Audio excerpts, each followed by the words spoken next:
رب اشرح لي صدري ويسر لي أمري واحلل عقدة من لساني يفقهوا قولي ولقد يسرنا القرآن للذكر فهل من مدكر. السلام علیکم ورحمۃ اللہ وبرکاتہ. آج ہم انشاءاللہ آیت نمبر 36 سے شروع کریں گے. اعوذ باللہ من الشیطان الرجیم. بسم اللہ الرحمن الرحیم. اس سے پہلے سورہ بقر آیت نمبر 83 میں بنی اسرائیل سے لیے جانے والے میثاق کا ذکر آیا تھا. اس میں کہا تھا، یاد کرو جب ہم نے بنی اسرائیل سے عہد لیا تھا کہ تم نہیں عبادت کرو گے کسی کی سوائے اللہ کے، اور والدین کے ساتھ نیک سلوک کرو گے، کرامت داروں، یتیموں، محتاجوں کے ساتھ بھی، اور لوگوں سے اچھی بات کہو، اور نماز قائم کرو اور زکوٰۃ ادا کرو.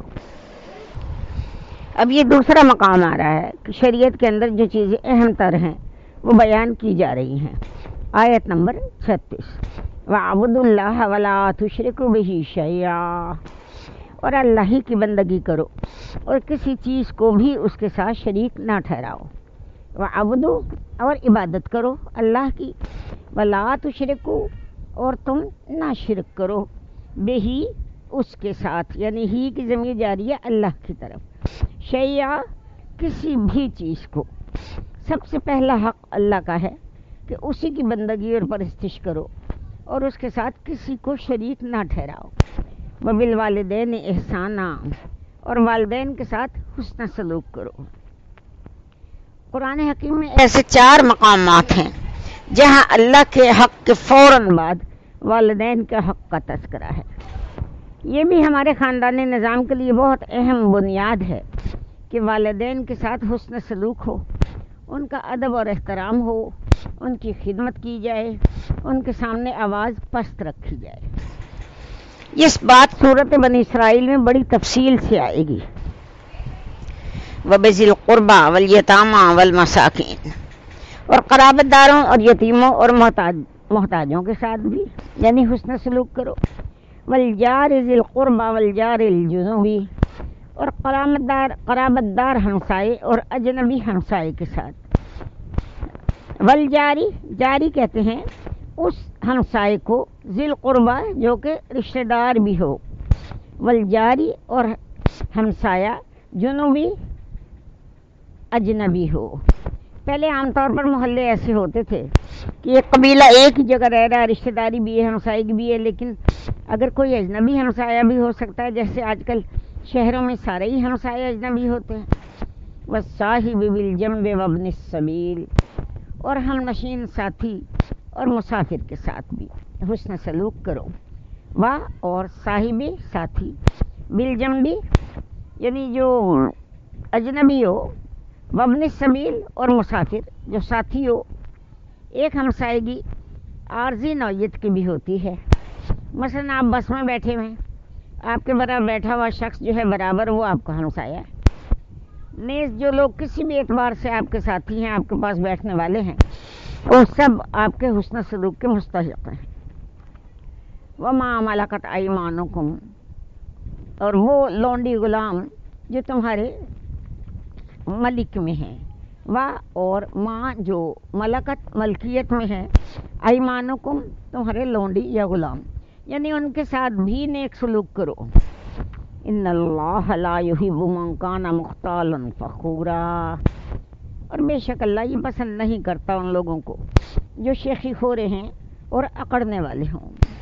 ان اللہ، بے شک اللہ، لا یحب، نہیں پسند کرتا، من، جو، کانا، ہو، مختالن، شیخیاں مارنے والا، بڑ مارنے والا، فخورا، فخر کرنے والا، اکڑ کرنے والا.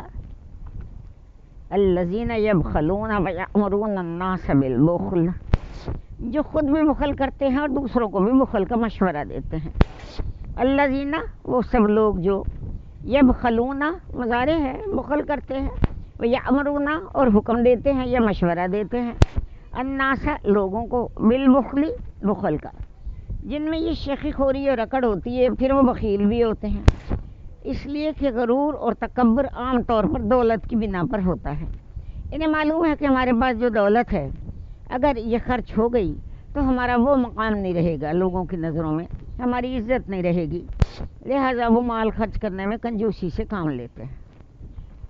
اس پر انہیں یہ بھی اندیشہ ہوتا ہے کہ لوگ ہمیں ملامت کریں گے کہ بھائی تم بڑے بخیل ہو، چنانچہ وہ خود لوگوں کو اس طرح کے مشورے دینے لگ جاتے ہیں کہ بھائی کھلا خرچ نہ کیا کرو، خام خواہ پیسے نہ اڑایا کرو، عقل کے ناخن لو کچھ نہ کچھ وقت کے لیے بچا کے رکھو۔ وَيَكْتُمُونَ مَا آتَاهُمُ اللَّهُ مِنْ فَضْلِهِ، اور وہ چھپاتے ہیں اس کو اللہ نے جو انہیں اپنے فضل سے عطا کیا ہے۔ اور یکتمون وہ چھپاتے ہیں، ماں جو عطا کیا ہے، ہم ان سب کو اللہ نے، من فضل ہی اپنے فضل سے، ہی کی ضمیر اللہ کی طرف جا رہی ہے، اپنی دولت کو چھپا چھپا کے رکھتے ہیں۔ انہیں یہ اندیشہ ہوتا ہے کہ دولت ظاہر ہوگی تو کوئی مانگ بیٹھے گا، خود ہی اپنی مسکین صورت بنائے رکھتے ہیں کہ کوئی ان کے سامنے دست سوال دراز ہی نہ کرے۔ وَأَعْتَدْنَا لِلْكَافِرِينَ عَذَابًا مُّهِينًا، اور ایسے ہی ناشکروں کے لیے ہم نے بڑا اہانت آمیز عذاب تیار کر رکھا ہے۔ اور اعتدنا ہم نے تیار کر کے رکھا ہے، للکافرین کافروں کے لیے، عذابا مہینا اہانت والا عذاب، یعنی ذلت والا عذاب، رسوائی والا عذاب۔ والذین ينفقون اموالهم رئاء الناس، اور وہ لوگ بھی اللہ کو سخت ناپسند ہیں جو اپنا مال خرچ کرتے ہیں لوگوں کو دکھانے کے لیے۔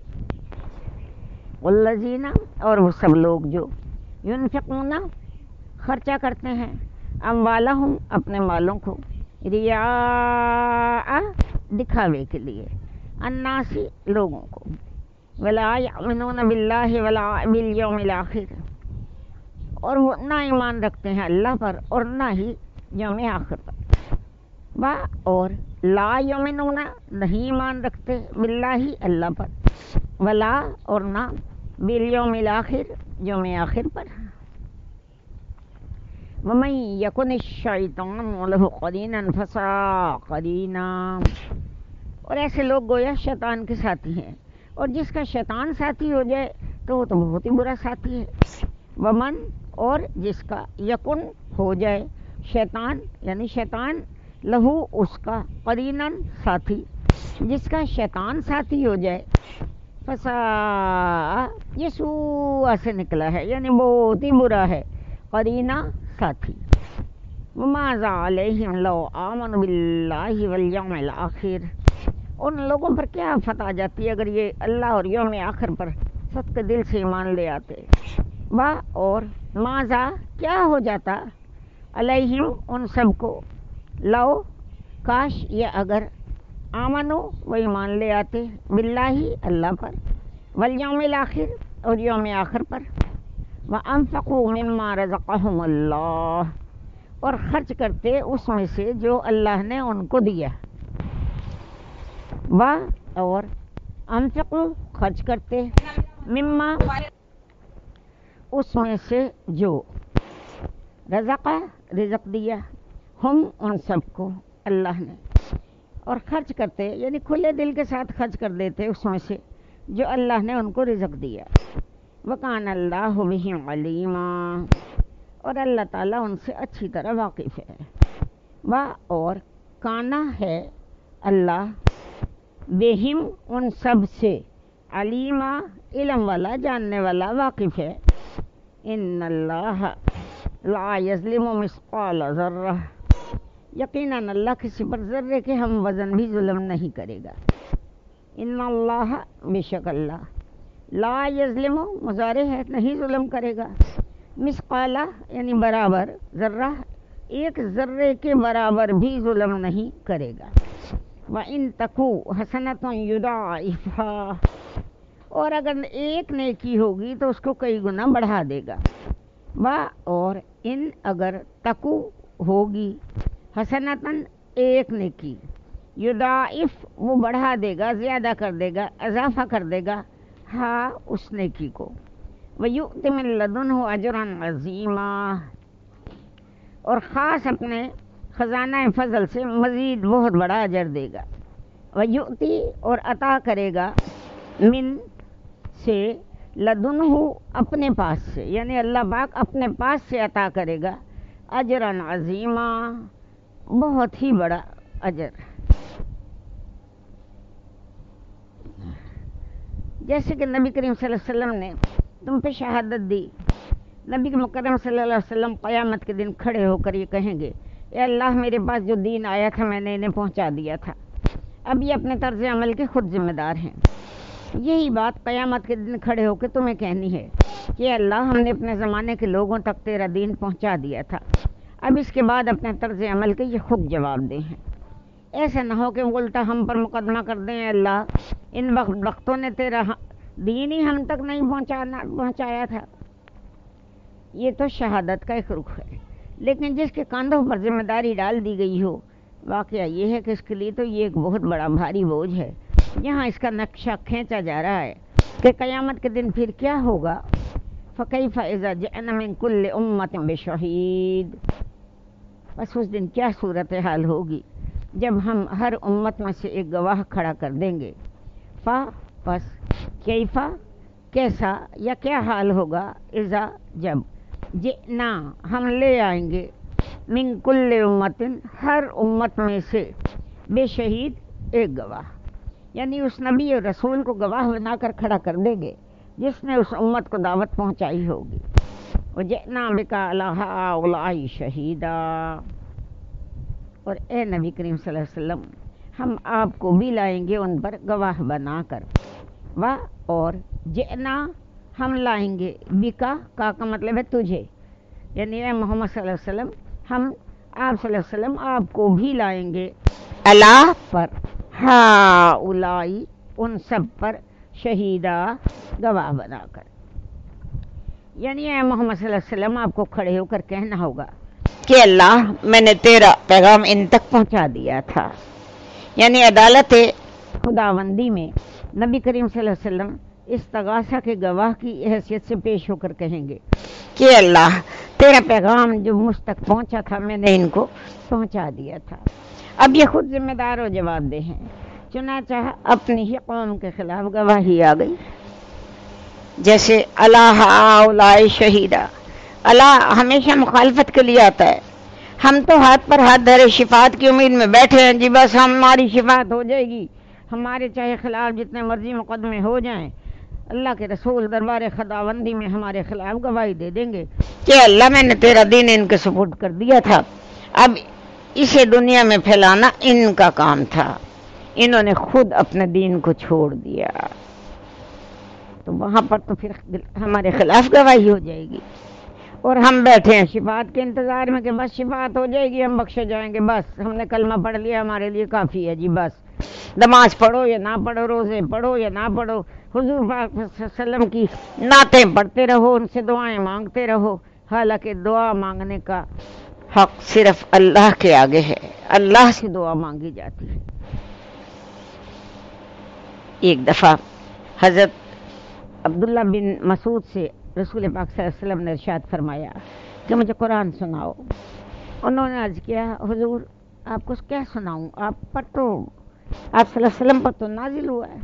فرمایا ہاں لیکن مجھے کسی دوسرے سے سن کر کچھ اور مزہ حاصل ہوتا ہے. حضرت عبداللہ بن مسعود نے سورۃ النساء پڑھنی شروع کی. حضور پاک صلی اللہ علیہ وسلم بھی سن رہے تھے، باقی اور صحابہ بھی ہوں گے، اور حضرت عبداللہ بن مسعود گردن جھکائے پڑھتے چلے جا رہے تھے. جب اس آیت پر پہنچے فَكَيْفَ إِذَا جِئْنَا مِن كُلِّ أُمَّةٍ بِشَهِيدٍ وَجِئْنَا بِكَ عَلَىٰ هَؤُلَاءِ شَهِيدًا، تو حضور پاک صلی اللہ علیہ وسلم نے فرمایا حسبک حسبک، بس کر دو بس کر دو. عبداللہ بن مسعود نے سر اٹھا کر دیکھا تو حضور صلی اللہ علیہ وسلم کی آنکھوں سے آنسو روا تھے، اس وجہ سے کہ مجھے اپنے قوم کے خلاف گواہی دینی ہوگی. یومئذ یود الذین کفروا وعصوا الرسول لو تسوی بہم الارض، اس دن تمنا کریں گے وہ لوگ جنہوں نے کفر کیا تھا اور رسول کی نافرمانی کی تھی کہ کاش ان کے سمیت زمین برابر کر دی جائے. یومئذ اس دن، یودو آرزو کریں گے، تمنا کریں گے، چاہیں گے. کون لوگ چاہیں گے؟ الذین کفروا، جن لوگوں نے کفر کیا، وعصوا اور نافرمانی کی تھی یا کفر کیا تھا یا انکار کیا تھا رسول کا، کیا کریں گے؟ کیا تمنا کریں گے؟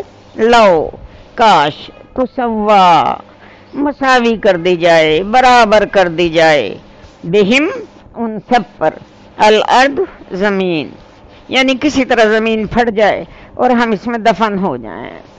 ولا یکتمون اللہ حدیثا، اور وہ اللہ سے کوئی بات بھی چھپا نہیں سکیں گے۔